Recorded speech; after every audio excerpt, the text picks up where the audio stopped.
Tu l'utilises sûrement tous les jours, mais est-ce que tu t'es déjà demandé comment une simple fermeture éclair a-t-elle pu révolutionner notre manière de porter des vêtements? Cette dernière a une histoire bien plus folle qu'on ne l'imagine.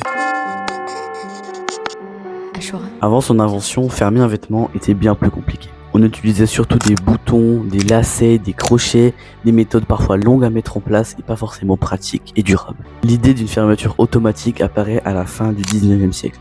Plusieurs inventeurs cherchent un moyen de fermer deux parties d'un tissu rapidement. Le premier concept ressemble déjà à un premier système de dents qui s'accrochent entre elles, mais il est encore très fragile et difficile à utiliser et à commercialiser. La vraie révolution arrive au début du 20e siècle, quand le mécanisme est amélioré avec un curseur capable de fermer et d'ouvrir le mécanisme en un seul geste rapide. C'est cette version qui ressemble bien plus à nos fermetures modernes. Au départ, la fermeture éclair n'est pas tout de suite un succès.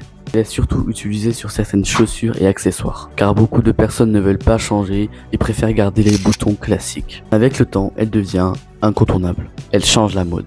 Elle rend les vêtements plus faciles à enfiler et permet de recréer des nouveaux styles. Vestes, pantalons, sacs et même les chaussures, elles s'infiltrent partout. Aujourd'hui, les fermetures éclair ont encore évolué. Elles sont plus résistantes, plus discrètes et adaptées à des usages différents. Vêtements de sport, vêtements de voyage, même du matériel spécialisé. Une invention qu'on remarque à peine, mais qui a complètement changé notre quotidien. Si tu veux découvrir plus d'histoires autour de la mode de nos jours et de l'époque, n'hésite pas à t'abonner et à me donner des idées de sujets pour les prochains Nick la mode dans les commentaires.